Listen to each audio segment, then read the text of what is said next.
Há um abismo entre o que a maioria imagina sobre a morte e a realidade espiritual que ela inaugura.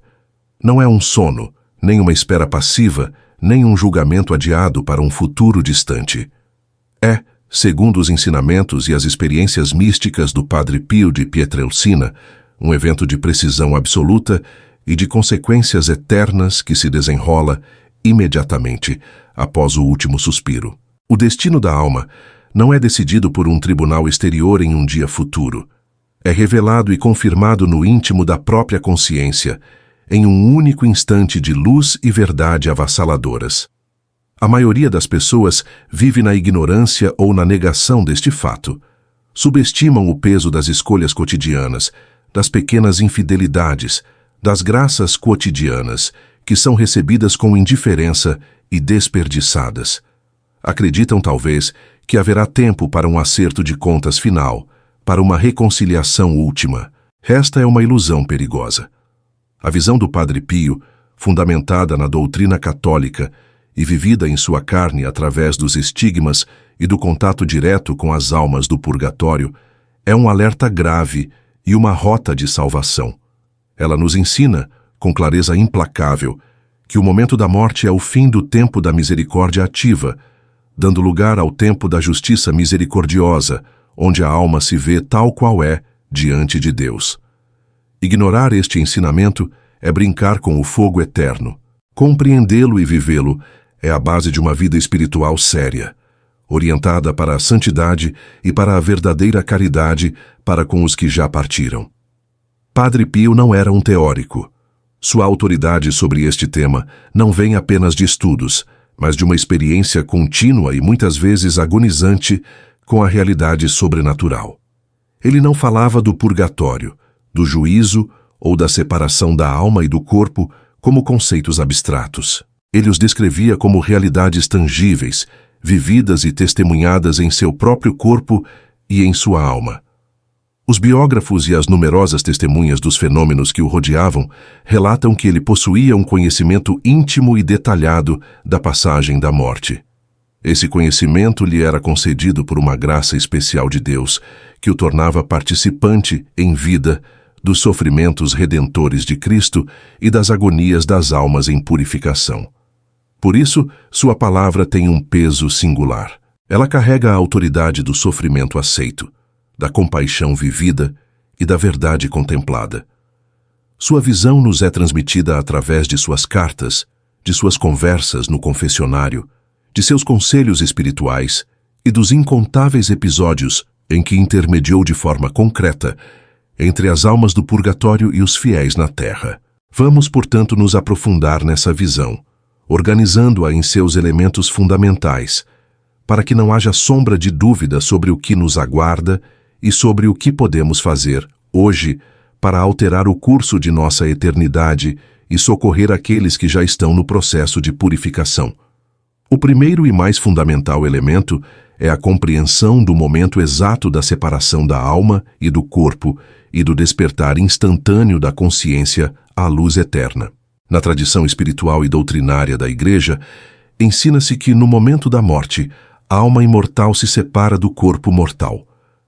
Padre Pio confirmava isso com a certeza de quem via além do véu. Mas ele acrescentava um detalhe de imensa importância.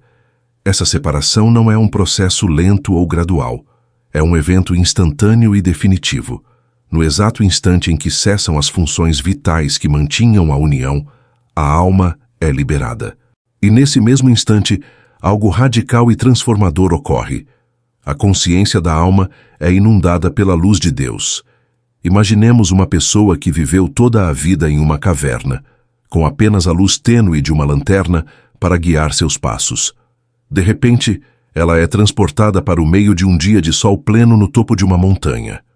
A luminosidade é tão intensa, tão total, que a cega inicialmente, mas logo revela cada detalhe da paisagem com uma clareza cristalina. Algo semelhante, mas infinitamente mais profundo, ocorre com a alma. A lanterna de sua razão humana, frequentemente embaçada pelas paixões, pelo orgulho, pela autojustificação e pelas ilusões do mundo, é substituída pela luz da verdade divina. Segundo os ensinamentos de Padre Pio, Essa iluminação não é opcional. É a consequência natural de a alma, uma substância espiritual criada para Deus, se encontrar finalmente face a face com a realidade última. Deus, que é luz e verdade, se revela. E nessa revelação, a alma se revela a si mesma. Esta não é uma luz física, mas uma luz intelectual e espiritual. É o conhecimento infuso, direto, imediato. A alma, de repente, sabe quem Deus é em sua santidade, amor, justiça e misericórdia infinitas. E à luz desse conhecimento sobre Deus, ela adquire um conhecimento perfeito e completo sobre si mesma. Todas as barreiras caem. As mentiras que contou a si mesma, as desculpas que elaborou, os medos que a paralisaram, as paixões que a dominaram, tudo se dissolve. A alma se vê nua, em sua realidade espiritual objetiva. Vê a sua dignidade como filha de Deus, mas vê também, com uma clareza que corta como uma espada de dois gumes, todas as manchas, todas as deformidades, todos os desvios que acumulou ao longo da vida. É nesse contexto de iluminação absoluta que ocorre o fenômeno que os místicos chamam de revisão da vida. Padre Pio ensinava que essa revisão não é um processo sequencial, como folhear um livro página por página, ou assistir a um filme do início ao fim. O tempo, como o experimentamos, deixou de existir para aquela alma. Portanto, a totalidade de sua existência terrestre, cada pensamento, cada palavra, cada ação, cada omissão, cada intenção secreta do coração, se apresenta a ela de forma simultânea e global. Imagine segurar um diamante complexo em uma mão fechada. Na escuridão, você só sente seu peso e forma geral. Na luz plena, você abre a mão e, em um único olhar, vê a pedra inteira, suas facetas, suas imperfeições, seus reflexos, sua estrutura completa. Você não precisa girá-la lentamente para vê-la por partes. Ela se revela toda de uma vez. Assim é a revisão da vida.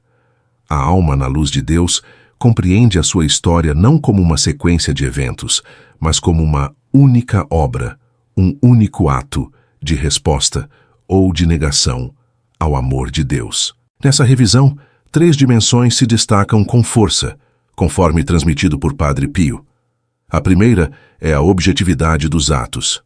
A alma vê cada um de seus atos não a partir de sua perspectiva limitada e subjetiva, mas na sua verdade objetiva. Vê o ato de caridade que praticou, mas também vê o resquício de orgulho que o contaminou.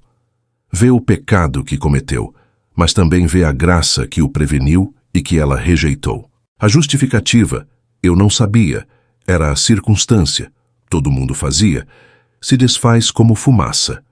A verdade nua e crua se impõe. A segunda dimensão são as consequências em cadeia. A alma percebe, de forma angustiante e maravilhosa, o efeito multiplicador de suas ações.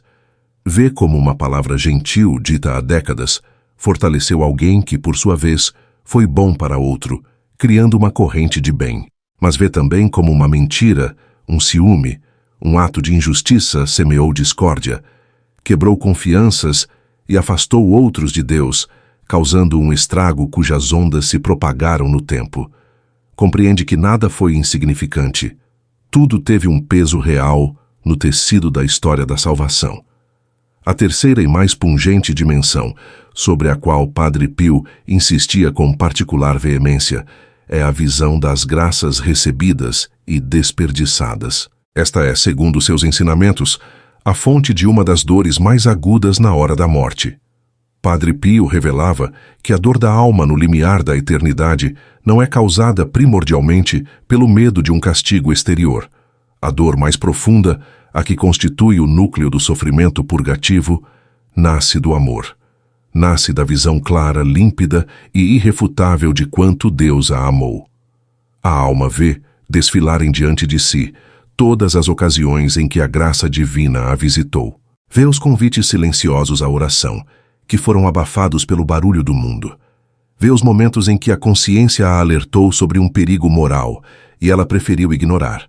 Vê cada missa, a qual poderia ter assistido com mais fervor, Cada confissão que adiou por negligência ou medo, cada gesto de caridade que deixou de fazer por comodismo, cada sacramento recebido de forma rotineira ou superficial, vê, sobretudo, o plano amoroso que Deus tinha para ela.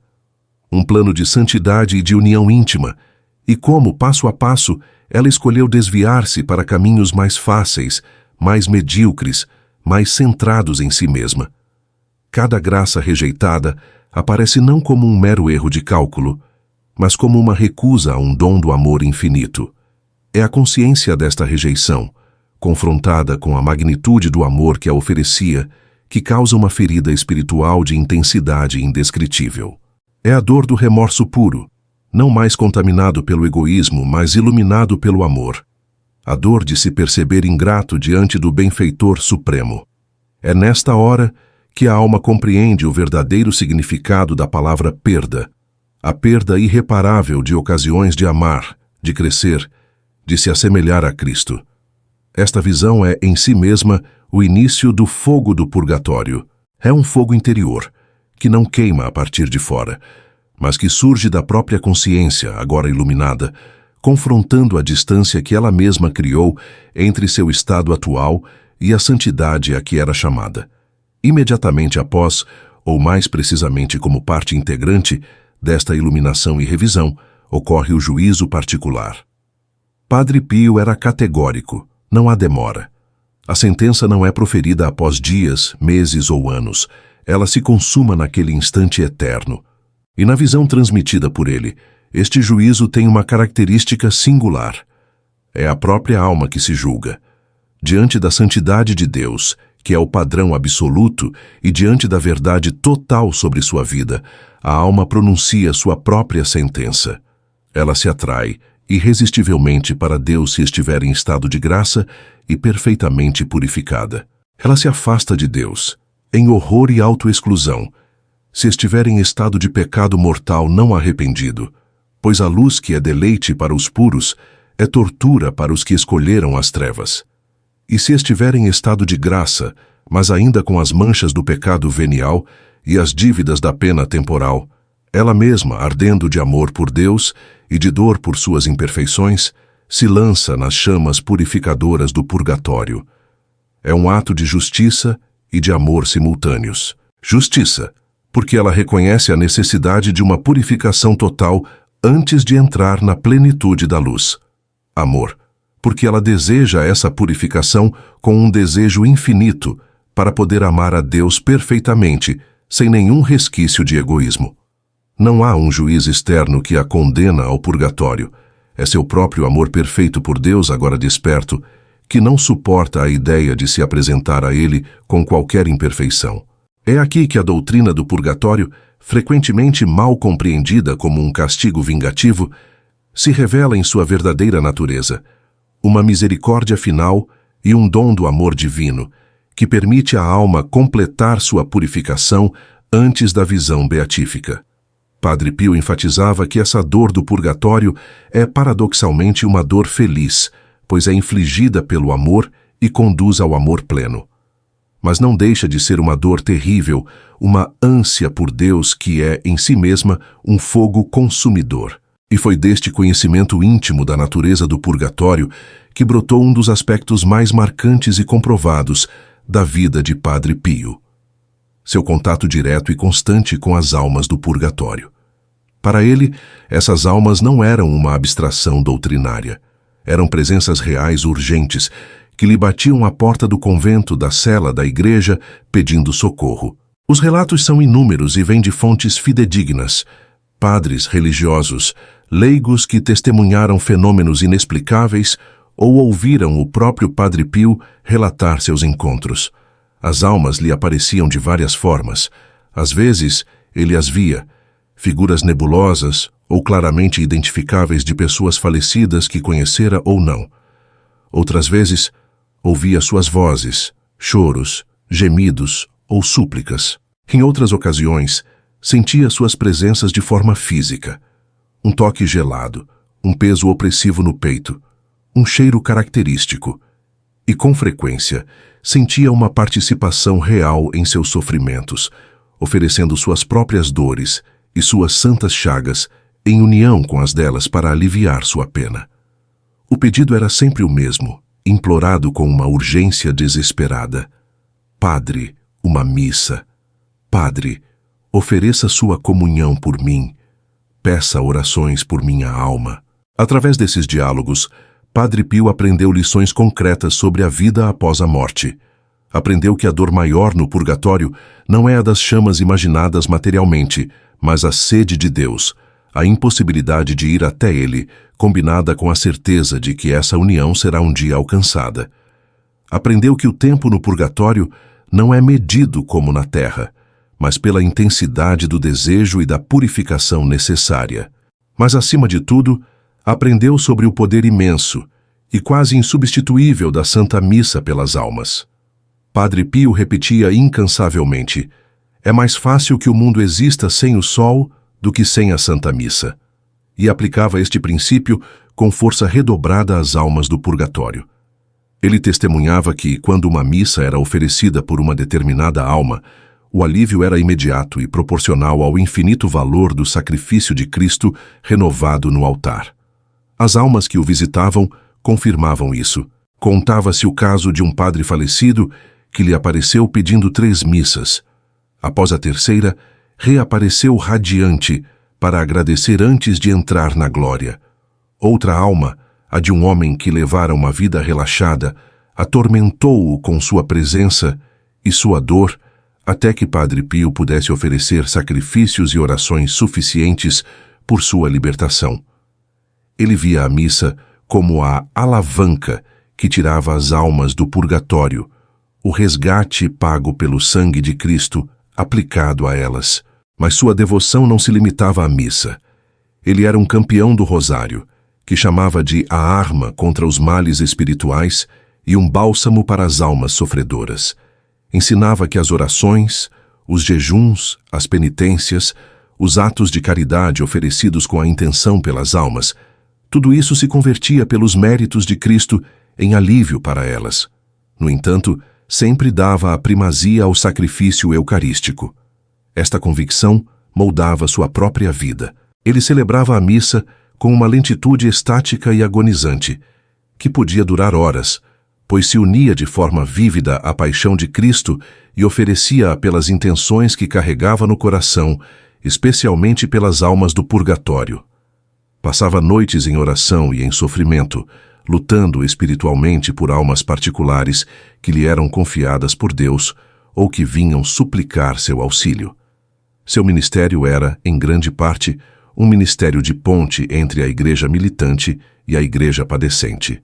Desta experiência prática e deste conhecimento profundo, fluíam advertências e conselhos de uma clareza impressionante para nós, os que ainda peregrinamos na terra. A primeira advertência é sobre a seriedade da vida presente. A visão do que acontece após a morte, com seu juízo instantâneo e sua dolorosa revisão, é um chamado urgente à conversão, à vigilância e à santidade. Padre Pio exortava a não brincar com a graça de Deus. Ensinava que cada dia é uma oportunidade preciosíssima, uma graça a ser correspondida. A confissão frequente e sincera era para ele a lavanderia da alma, que nos limpa regularmente para que na hora da morte as manchas não sejam tantas nem tão profundas. A Eucaristia recebida com fervor era o alimento que nos fortalece contra o pecado e nos conforma a Cristo. A oração constante, especialmente o rosário, era o oxigênio da alma. E a caridade fraterna, feita por amor a Deus, era o termômetro do nosso amor autêntico. A segunda grande lição é sobre a misericórdia ativa para com os falecidos. Para Padre Pio, negligenciar as almas do purgatório era uma grave falta de caridade.